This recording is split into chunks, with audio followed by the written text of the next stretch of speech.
Breaking news Tirumala శ్రీవారి ఆలయంలో వైకుంఠ ఏకాదశి ఉత్సవాలు ఘనంగా నిర్వహిస్తున్నారు. ఇందులో భాగంగా స్వామివారికి అర్చకులు పూజా కైంకర్యాలు ఏకాంతంగా నిర్వహించారు.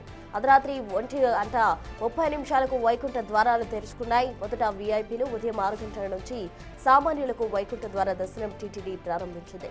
మొదటి 3 రోజులు అంటే డిసెంబర్ 30, 31, జనవరి 1వ తేదీలో టోకెన్లున్న భక్తులనే దర్శనానికి అనుమతిస్తారు. భక్తులు ఆధార్ కార్డుతో పాటు డీప్లో కేటాయించిన టోకెన్ ప్రింట్ కాపీని తప్పనిసరిగా తీసుకురావాలని టీటీడీ సూచించింది. జనవరి 2 నుంచి జనవరి 8న రాత్రి 12 గంటల వరకు టోకెన్ లేని భక్తులను దర్శనానికి అనుమతిస్తారు.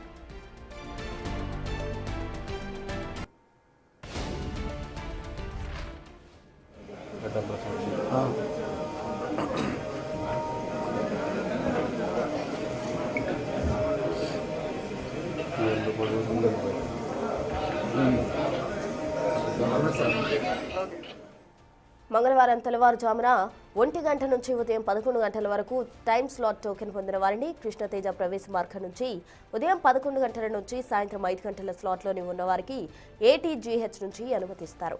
సాయంత్రం 5 నుంచి రాత్రి 10 గంటల వరకు శిలాతోరణం ప్రవేశ మార్గం ద్వారా భక్తులను ఆలయంలోకి పంపిస్తారు. జనవరి 2 నుంచి 8 వరకు ఎలాంటి టోకెన్లు లేకుండా వచ్చే భక్తులకు సర్వదర్శనం కల్పిస్తారు. ఇప్పటికే జారీ చేసిన ఎస్ఈడి శ్రీవాణి దర్శన టోకెట్లు కలిగిన భక్తులను నిర్దేశిత సమయంలో ఆయా కోటా మేరకు అనుమతిస్తారు. చివరి 3 రోజుల్లో స్థానికులకు రోజుకు 5,000 మంది చొప్పున ఇప్పటికే ఈ డిప్ ద్వారా టోకెన్లు జారీ చేశారు. అత్యంత అద్భుతంగా ఈ కార్యక్రమం ప్రారంభించాం.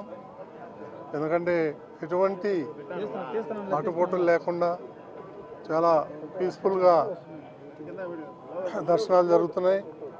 మనం అనుకున్న టైం కన్నా కొంత ఎర్లీగానే స్టార్ట్ చేయడం జరిగింది.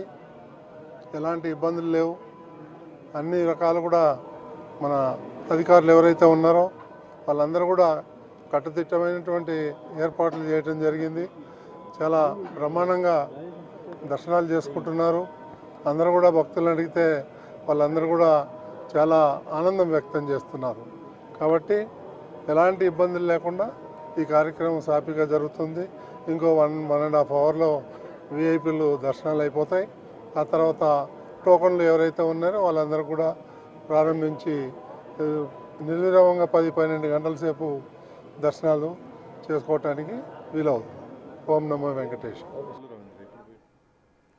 తిరుమలలో వైకుంఠ ఏకాదశి వేడుకలు అత్యంత వైభవంగా జరుగుతున్నాయి. సుమారు 50 లక్షల రూపాయల వ్యయంతో ఆలయ పరిసరాలు రంగురంగుల పుష్పాలు, పండ్లతో శోభాయమానంగా అలంకరించారు. వైకుంఠంలో లక్ష్మీ సమేతుడైన మహావిష్ణువు నమూనా విగ్రహాలు భక్తులను మంత్రముగ్ధులను చేస్తున్నాయి. మామిడి, డ్రాగన్ ఫ్రూట్స్, చెరుకు, మొక్కజొన్నలతో చేసిన ఈ ప్రత్యేక అలంకరణ ఆధ్యాత్మిక వాతావరణం రెట్టింపు చేశాయి. మరిన్ని వివరాలు మా ప్రతినిధి దామోదర్ అందిస్తారు. తిరుమలలో వైకుంఠ ఏకాదశి సందర్భంగా తిరుమల పరిసరాలన్నీ అద్భుతంగా తీర్చిదిద్దారు. అదేవిధంగా ఇలా వైకుంఠంలాగా మారిందే అన్న అత్యంత అద్భుతంగా తీర్చిదిద్దిన పరిస్థితి కనిపిస్తుంది. ప్రస్తుతం మనం తిరుమలలోని ఏదైతే ఆలయం ముంగిట ఏర్పాటు చేసిన ఒక ప్రదర్శనశాలలో ఉన్నాము. ఇక్కడ ఏదైతే మహావిష్ణువు శేషతల్పం పైన పయనించి లక్ష్మీదేవి ఆయన పాదాల వద్ద ఉన్న విగ్రహాలను ఏర్పాటు చేశారు. అత్యంత అద్భుతంగా శిల్పకారులు ఏదైతే తయారు చేసిన పరిస్థితి, ఇటు అమ్మవారికి కానీ అటు స్వామి వెంకటేశ్వర అదే శ్రీ మహావిష్ణువు కానీ అన్ని రకాల ఆభరణాలతో ఉన్నట్లుగా ఇక్కడ ఉన్నాడు. ఆ తర్వాత ఈ ప్రదర్శనశాలను అత్యంత అద్భుతంగా తీర్చిదిద్దారు.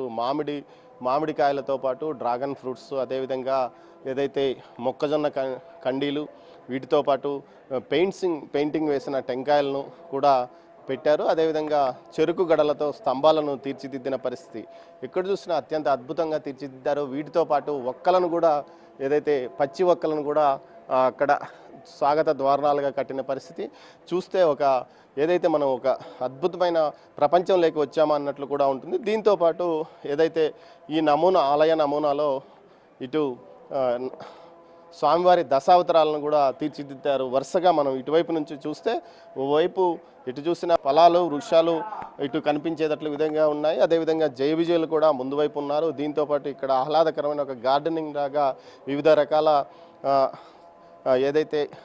ఆకులతో ఉన్న చెట్లను పెట్టారు. వీటితో పాటు కట్లెట్స్తో పాటు సాంప్రదాయ పుష్పాలను కూడా ఏర్పాటు చేశారు. మొత్తం ఇందుకు సంబంధించి 50 లక్షల రూపాయల వరకు వ్యయం చేసినట్లు తెలుస్తుంది. కేవలం ఈ ప్రదర్శనశాలకు మాత్రమే 50 లక్షల రూపాయల విలువైన పండ్లు అదేవిధంగా పుష్పాలు వాడినట్లు సమాచారం. ఇటు శంకు చక్రాలను కూడా అద్భుతంగా ఇటు పువ్వులతో పుష్పాలతో తీర్చిదిద్దారు. దీంతోపాటు అటు స్తంభాలుగా చెరుకు గడలు అదేవిధంగా మొక్కజొన్న కండీలు ఇది టెంకాయలతో తీర్చిదిద్దారు. దీంతోపాటు ఇటు చూస్తే ఏదైతే దశావతారాల్లో భాగంగా ఇటు వరహ అవతారం నుంచి మొదలుకొని ఇటు లక్ష్మీ నరసింహ అవతారము ఇటువైపు, అటు తర్వాత వరాహ అవతారము, వీటితో పాటు కూర్మ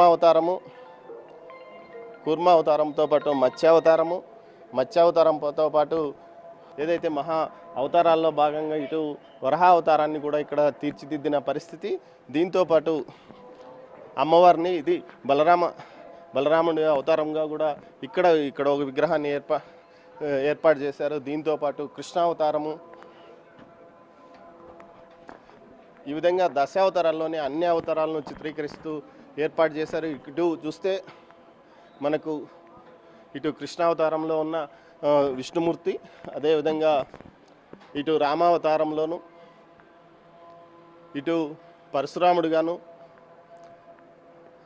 ఇటు వామన అవతారంలోను, ఇట్లా ఈ దశావతారాల్లో అన్ని అవతారాల్లో కల్కి అవతారం, ఈ విధంగా అన్ని అవతారాల్లోనూ స్వామివారి చిత్రాలను ప్రతిబింబించే విధంగా ఇట్లు డిజైన్ చేశారు. మొత్తం మీద ఏదైతే ఇటు టెంకాయలు, మొక్కజొన్న కండీలు, చెరుకు గడలు, అదేవిధంగా పచ్చి వక్కలతో పాటు మామిడికాయలు, సీజన్ కాకపోయినప్పటికీ మామిడికాయలను ప్రత్యేకంగా తెప్పించారు. వాటి కింద డ్రాగన్ ఫ్రూట్స్ కూడా అలంకరించారు.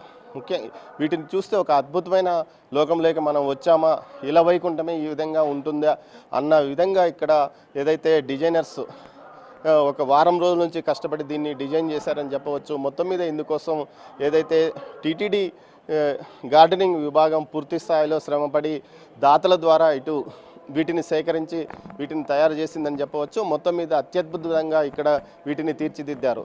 వీటిని రేపటి నుంచి 10 రోజుల పాటు ఏదైతే వైకుంఠ ఏకాదశి ఉత్తర ద్వార దర్శనాలు ఉంటాయో 30వ తేదీ నుంచి 8వ తేదీ వరకు వీటిని ప్రదర్శనగా ఉంచనున్నారు. ఇందుకోసం ప్రత్యేకంగా అన్ని రకాల ఏర్పాట్లు అటు టీటీడీతో పాటు టీటీడీ గార్డెనింగ్ ఏర్పాటు చేసింది. కెమెరా పర్సన్ పురుషోత్తంతో దామోదర్.